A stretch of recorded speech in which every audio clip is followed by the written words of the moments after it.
Presley. Thank you guys so much for being a part of this. Thank you to Whitney and Mind of Matter for having me on this episode. I just want to say thank you to everyone that's been following my journey, and I love you guys so much. Hi, I'm Whitney, and welcome to Close Friends with Presley Cross. Hello. Hi, welcome. I'm so happy to be here. I'm so happy to have you. Yay, I have you. lots of fun things for us. Yes, I'm excited. Yeah, I'm so excited. Things. Yay. But first, I want to talk about your introduction to fashion and the modeling industry and all of that, and moving here from Colorado and getting into the thick of it so fast. Okay, well, I moved to Los Angeles after dropping out of high school when I was 18. So I came here with like $200 in my old Subaru, and I had no plan. Like a lot of my actions, a lot of my accomplishments have been from like taking action without thinking about it first. So this so happens to be one of them. So I came to LA, I booked an Airbnb, and then within the first few weeks of being here, I got scouted for an Adidas shoot, and that's how I started modeling. So I had no like prior, I didn't plan to like be in the modeling industry at all. It sort of just happened. And I think it's because I was like actively like I was just taking my life, like I was in the driver's seat and I like went forward, and I didn't know what it was going to be, but I knew I needed to do something. So once I got there, I was like gifted. That is how I look at it. Yeah, you know, that just kind of fell into place because you were going with your gut. Yes. And like that's when the best things happen. 100%. Yes. After that though, like it was all going well, like you were so excited. Yes. And then you were kind of like in this industry. What was that experience like? Because it's at first it can be like rose-colored glasses. Totally. And then you start to take them off. I accept anything that comes my way if I feel in my heart like I'm meant to do it. So when I started modeling, I was so grateful for the opportunities because it was like a way for me to make money. I think some people, when they're working super hard, like this has been their dream job, they have a lot of like built up thoughts about it and like pressure, but I had no pressure because I had no expectations. So I went into it very like freely. But then after I started getting booked consistently, that's when I started really putting pressure on myself, and like it started going down. But I think now I'm at a point where I am just back to where I started and allowing it to just come to me, and not being like, I have to do this. I have to be like, I have to be this at this certain point, and I have to look this way, and I have to, you know, so I'm trying to allow myself go back to my natural state, which is more like, I'm just gonna go with the flow. Yeah. You know? So in the modeling industry, I feel like the number one thing that was hard for me was comparing myself with other women.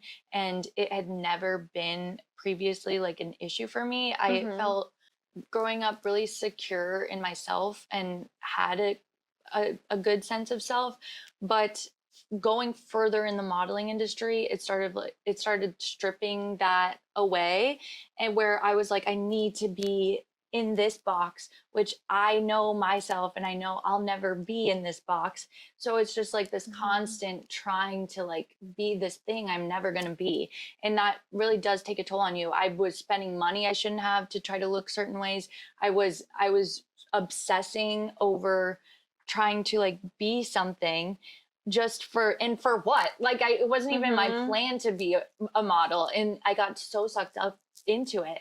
And now I barely model. I do sometimes, and I'm happy with what I get, but I've released control because it really took over for a second. 100%. I mean, I feel you. I was scouted by LA models when I was 12 years old. Wow. And Forever 21 store. And I was with them for like 6 years until I went to New York. I went to the sister agency, and they basically kind of like soft dropped me because they told me I had birthing hips. And No, literally, like I was like 17. like you're Yeah. not even fully, your brain isn't even fully developed to like be able to like handle and cope with like someone's opinion like that, or like someone Yeah. saying something like that. You know what I mean? You're just a girl and you're like being Yeah. told like you can't work anymore because of this specific thing. It's too much. And so I'm at the same point where now, like, if it comes, it comes. And if it doesn't, it doesn't. Because at the end of the day, like, it's more important to have more security within yourself. Absolutely. And to, like, rid yourself of the need to compare. Because it is so easy to get caught up in the industry. It is. It is. And I think in a space like LA, which I want to first say I literally love LA, and I think like the stereotypes that people put on it are like a very specific group of people, but LA is like a beautiful city with so much culture and like so many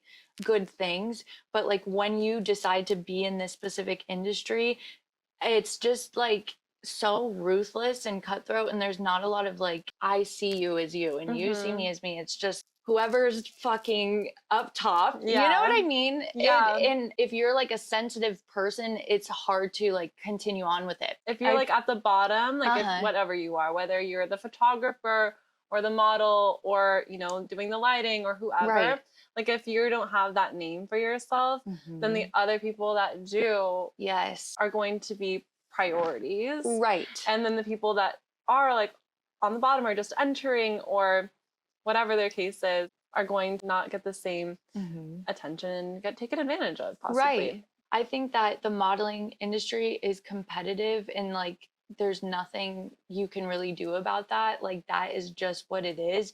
But at the same time, you have to know the fine line between like, okay, I just didn't get this job. It doesn't mean anything about me. Or literally photographers or like brands are milking you for all you have because they know that you're at the bottom. You know what I mean? So that you'll do anything to get your name there, to like to get your book 100% filled up or whatever it is. Yes. No, 100%. Because I've had experiences like this was when I was just doing like music videos and stuff, which oh my God, music videos are just like they're so ruthless. But this agency or whatever, like casting agency, they were like, you got booked for the main lead. We need you here tomorrow, blah, blah, blah. So then I get there and there's like 20 other girls there and they told all of the girls that they got booked for the main lead so that all of us would come. And because they worked us like 14 hours and they made us like run and be in water and just like all these things. You just have to, you have to know the fine lines. Yeah. You know? Did all of you like play the main lead or like was it just 20 people, 20 girls like in the music video? Yeah, they were just trying to get as many girls as they could there, I think. And they were just trying to lure us in by saying, you got the main lead, when really none of us were. And we were just like these background people.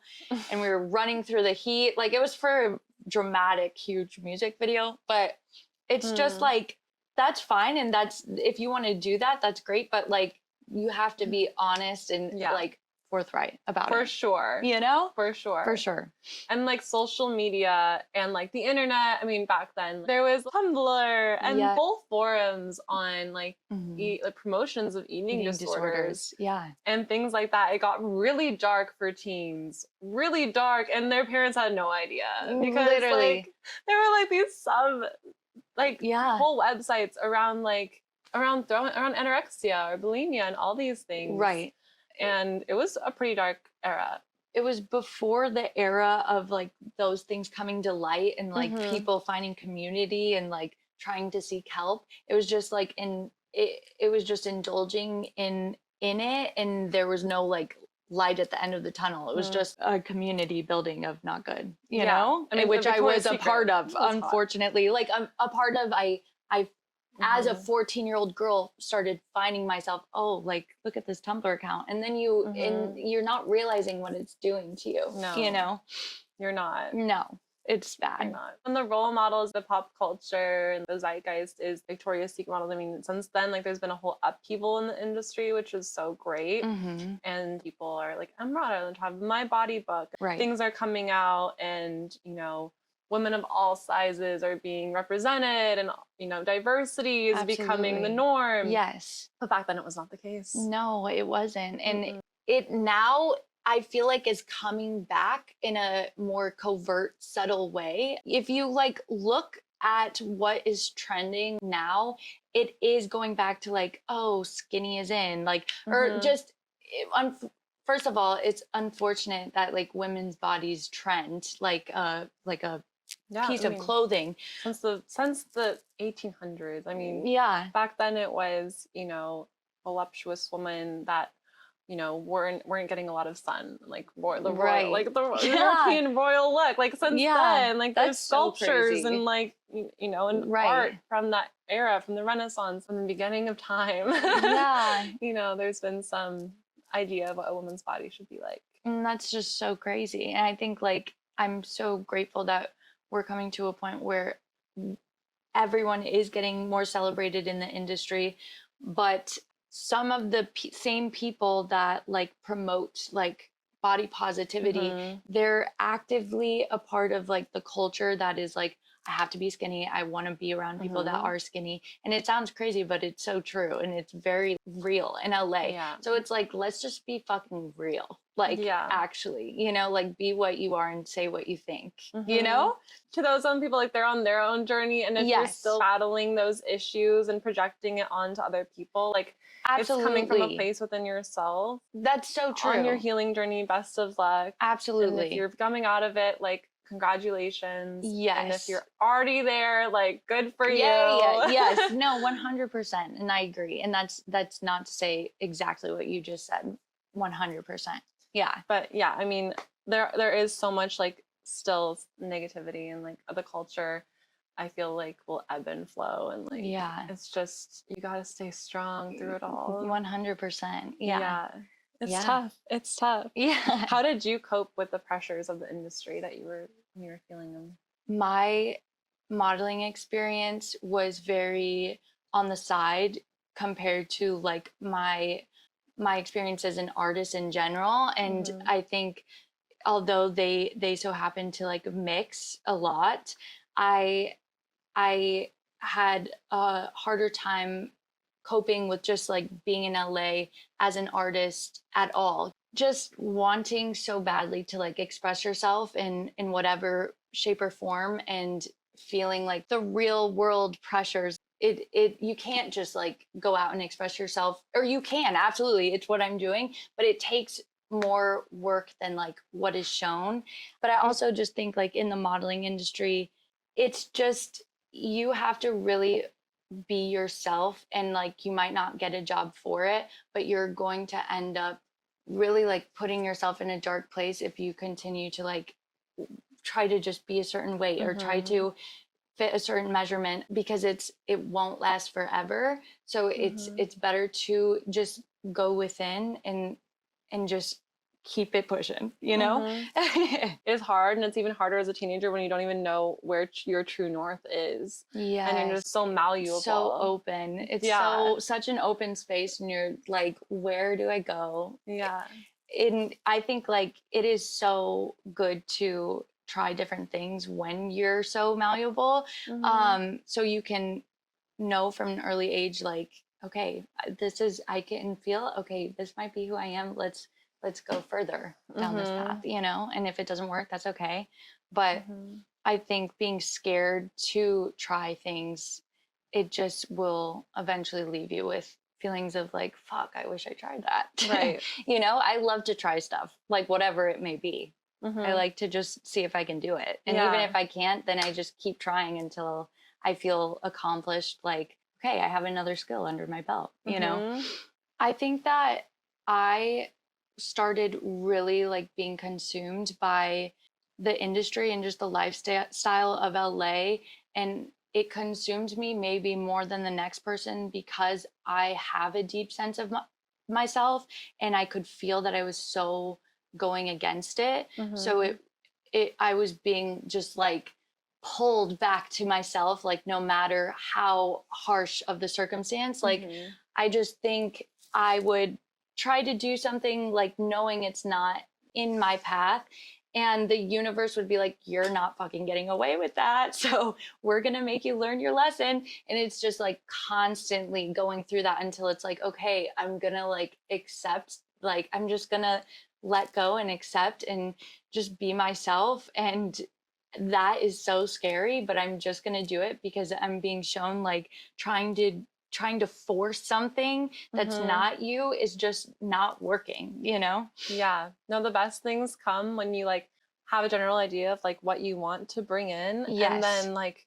be patient and don't try to force something that doesn't feel like authentic to what you're doing. Right. And then eventually the right thing will come, as long as, you know, you give it time and energy and if you plant the seeds. That's so true. Plant those seeds. Yeah, I completely agree, because I think like you just giving it time and like surrendering, those are like scary things, you know? And I think you don't realize how much you're holding so tightly on to things that aren't meant for you until you really sit with yourself and you're like, I'm just gonna let go and I'm gonna accept whatever comes my way, you know? Being patient for me has been like a huge learning curve. But like, no, things just take a little bit more time sometimes. 100%. I know. And I think with social media, we're like, I want it now. I want to know everything right now. I want to do everything right now. But it just doesn't work like that.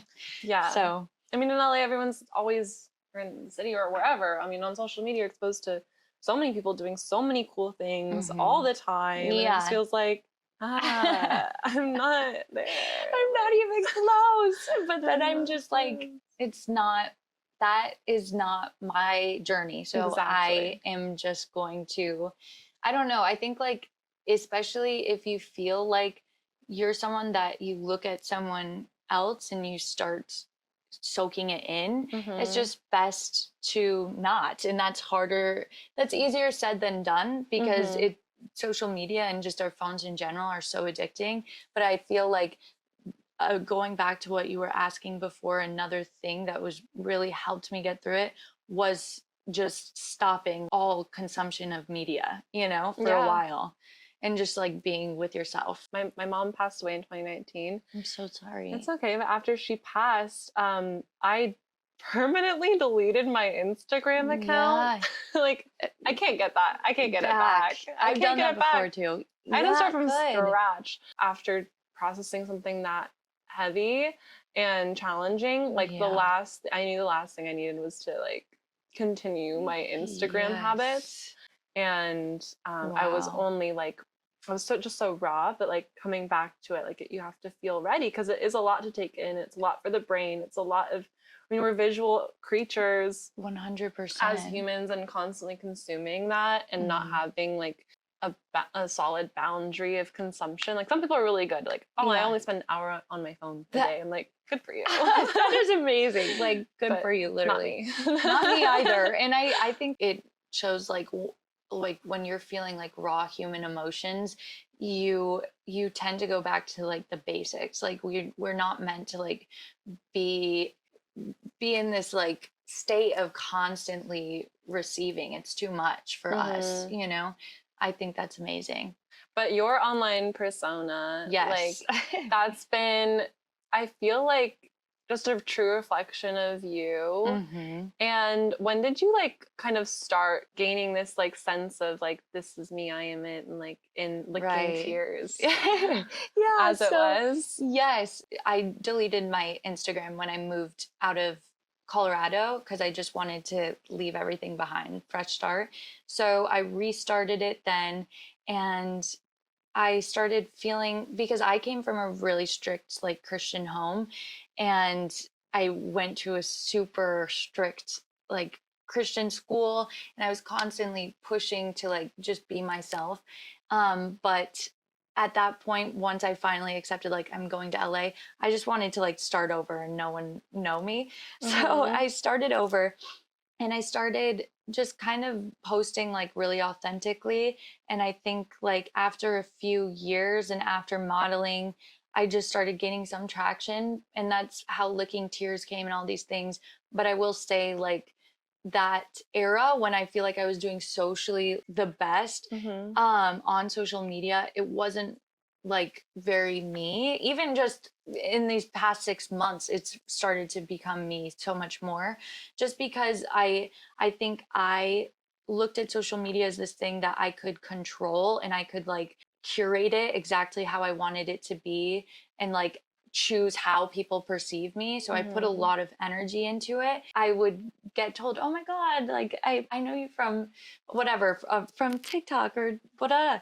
And I just feel like you don't, because like that's so like curated. And although it is a part of me, it's so one dimensional. So over this past year, I've really been forced to be open, and on social media, in my real life, in every aspect. And before, that was something that was really hard for me. It's like the pipeline of like literally never saying anything or telling anyone anything about yourself, to like completely like just being so open and not knowing a filter, like whatever. That's what I'm going through right now.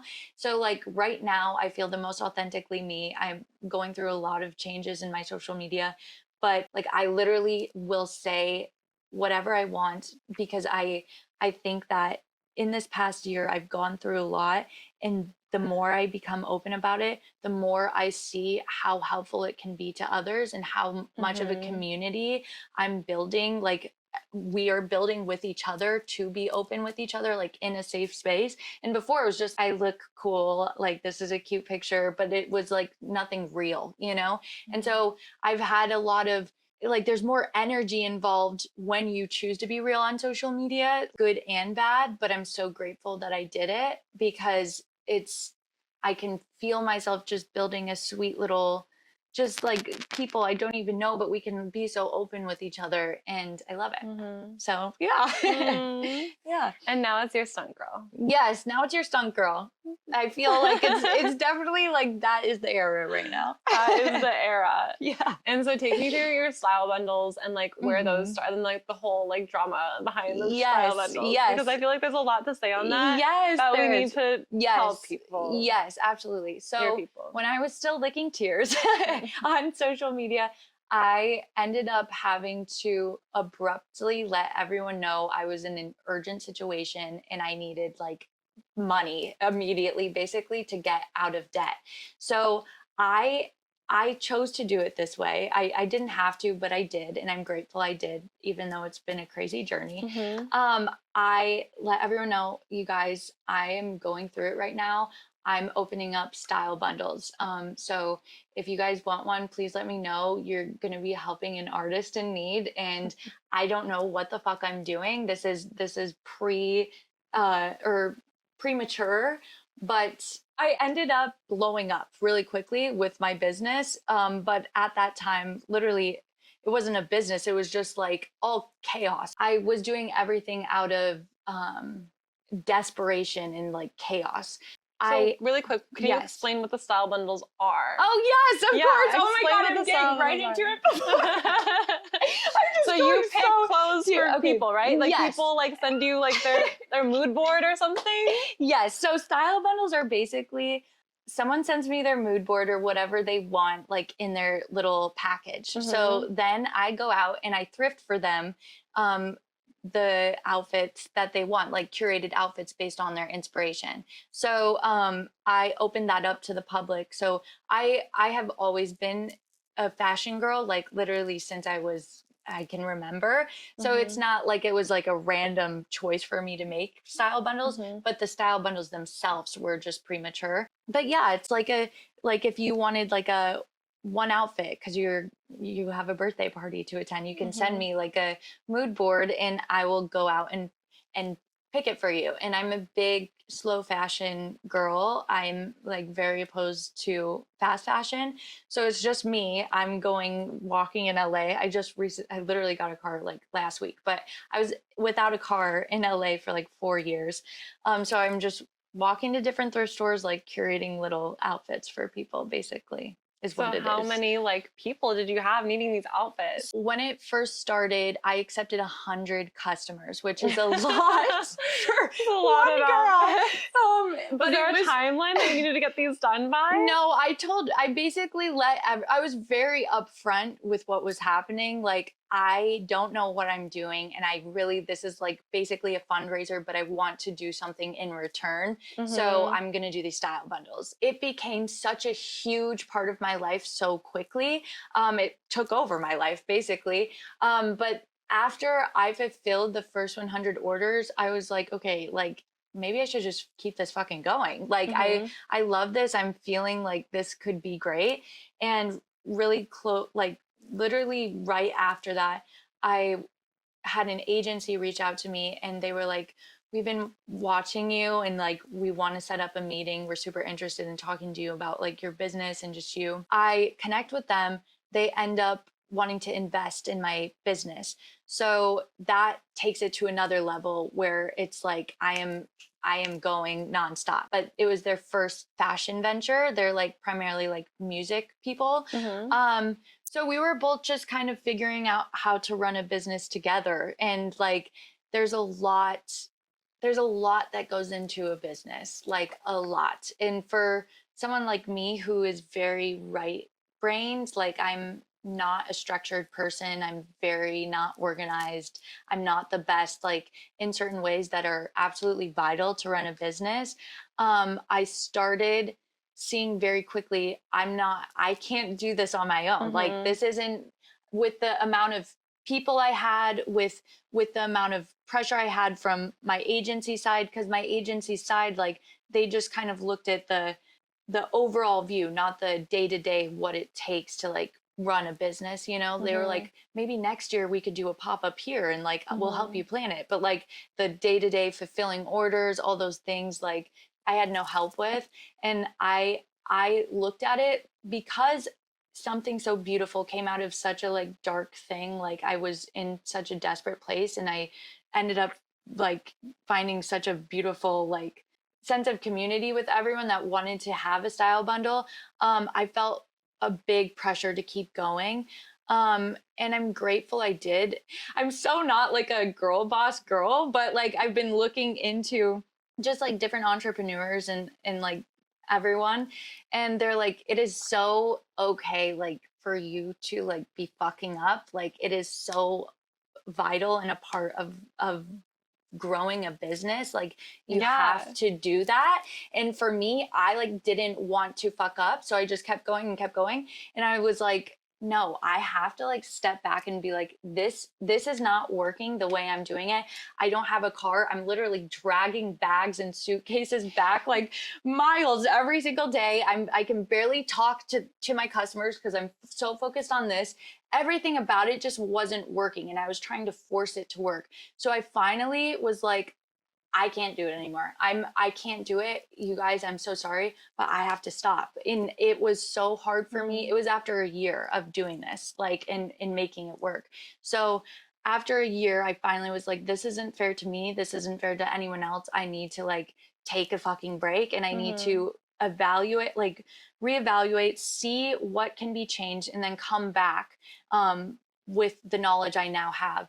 So I ended up being like, I'm gonna refund everyone. Like, I'm sorry, anyone that had An open an one. open order, Mm-hmm. I'm just gonna refund you. I moved out of LA and back in with my mom so I could refund people at a quicker pace, because like Mm-hmm. I don't want, I can't keep going. Like, at Mm-hmm. some point you just mentally can't It's like do it. burnout, It's no? it's more than burnout. Like, literally, I was so I isolated myself for like a year, like trying to Mm-hmm. run my business, and trying to like put a happy face on for all of my customers and for all the people that were rooting for me. But all it did was like take me Mm-hmm. fucking down. But I love what it is, but I absolutely couldn't do like what it took on the day to day to run it. And I tried for a year. Like, I was Mm-hmm. literally trying for a year, but I finally was like, I'm sorry, I can't do it anymore. Like, I have to stop.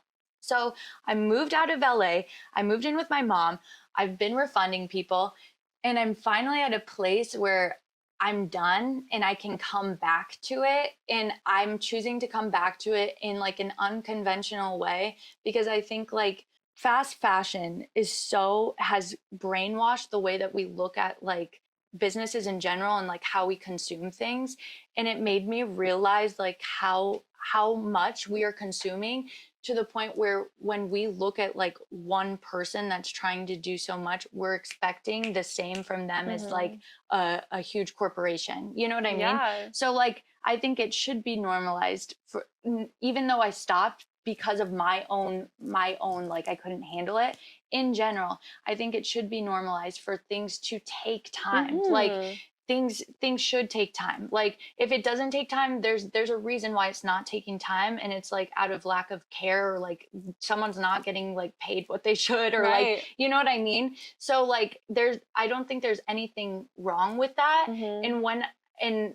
But with that being said, that is gonna irritate some people, especially when you're paying for something, you just want it, and that's understandable. But when I'm coming back to this now, I'm like gonna do a whole like preface of like, it's so important to know like art in general takes time, and like someone that is working their ass off, like that is gonna take a lot more than like the next person that has like the resources that they need to like get things going. Like things take, there's such trial and error that's not shown on social media, and I'm like wanting to show it, and it's been hard for me, but I'm grateful that I am, because it's just it's real. Like everyone goes through trial and error, and it's just like what it is, you know?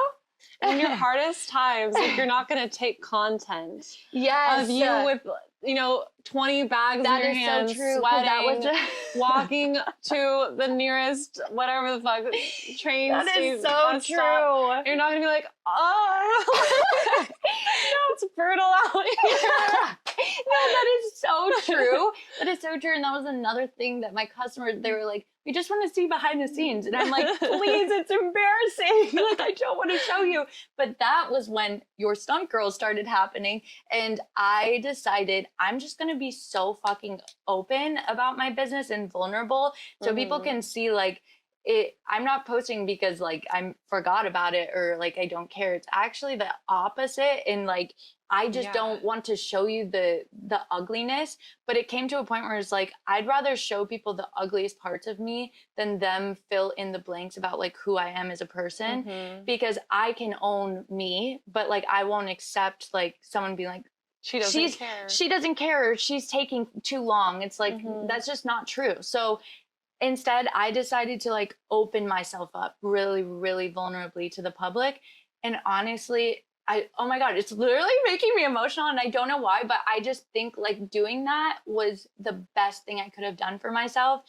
It was the most healing thing for myself. It showed me so much about like it just showed me so much like, wow, I didn't want to be seen, like, but it's okay to be seen, even if like you're going through it, like it's okay. So I chose to just show myself, and the reaction I got from it was so beautiful. And now I feel like I have like a group of people, and it's like more than customers. It's like they have been going through it with me. You know what I mean? They can see me, and like I see them, and we're like in this together, but it wasn't like that until I opened myself up like that. So I'm super you were just like grateful. This girl, like this, like just this like there girl. wasn't like context, but and it was because I just felt like there's too much context.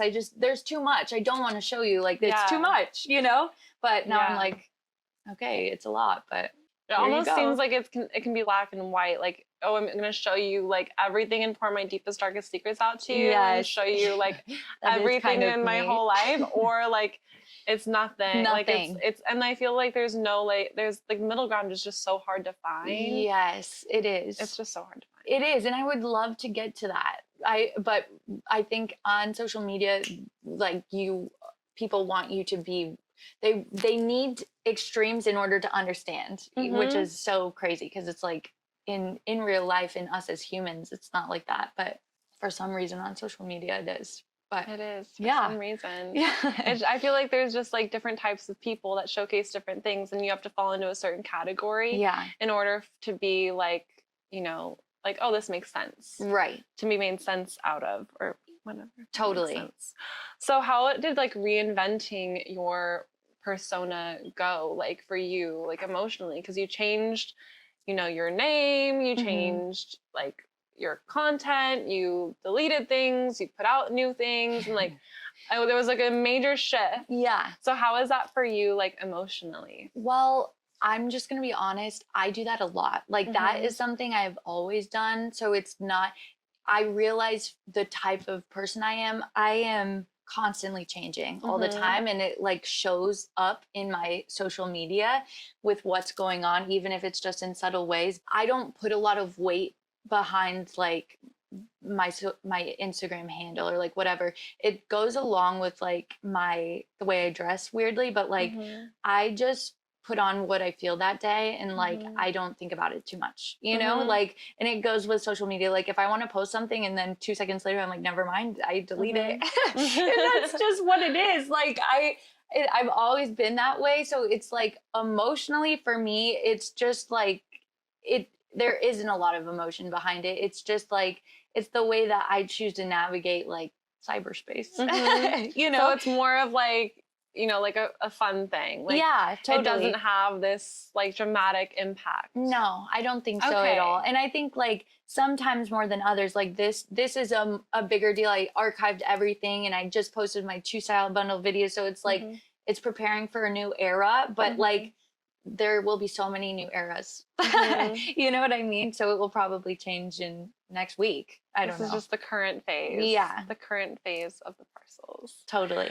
For ways to like maintain all of this and all of this fluidity and changes that are happening right now, what are some of like your strategies for like coping and for your own mental health and well-being? And are there things that you do? I know you practice witchcraft. I'm not sure if there's a resurgence in that for you, or what's happening in that space. Yeah, that's a really good point. I'm most definitely a very spiritual person, and I think like anytime I'm going through anything, the first thing I naturally seek to do is to like cling on to some sort of out of world thing.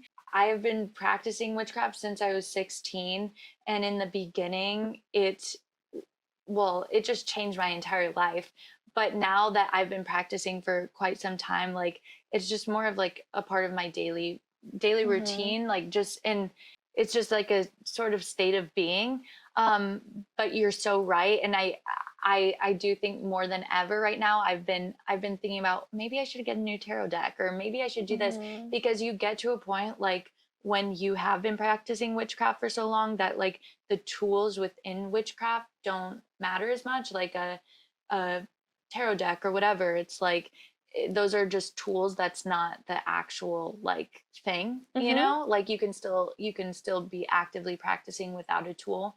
But I am totally coming into another era where I'm like, let's light some candles, let's do a little spell. So yeah, I have a tarot deck. I don't really know how to read it. Do you know how to read tarot? Oh my god! Yes. So I can totally do some tarot for you for sure. You don't, basically like all decks are different. But there's like a major arcana and a minor arcana. And if you pull a card from like the major arcana, that usually has to do with like a major milestone, like life change. In minor arcana, it has to do with more like day-to-day little things. So there's so many different things. Like I think there's 72 cards. And for me, like I used to, when I first started practicing tarot, like I would like do a whole fucking seance in my like room as a 16-year-old and like set it up. But now I just like, if I so happen to like have a deck, it's more just like you just like get in tune with yourself, and then just like you can literally shuffle it like a fucking, like this is how I do it. Literally you can just shuffle it like this. I'm not even a good shuffler. Like, that's pretty good. That looked clean. did that look good? I think that looked good. I don't know if I could do that. I'm not gonna try. I know how to shuffle like See, I don't know how to do that. card deck. I have a card deck somewhere, but I know how to shuffle that, but not this. That's so funny. Like okay, literally, I know. I'm literally just like, but I just like if one pops out, then I pick it, and then that's the energy, you know. And then I go. I have my little book. I don't think you have a book, but you can always just look it up. I have a book. It's right here. Oh, you do? Oh, Yeah. good.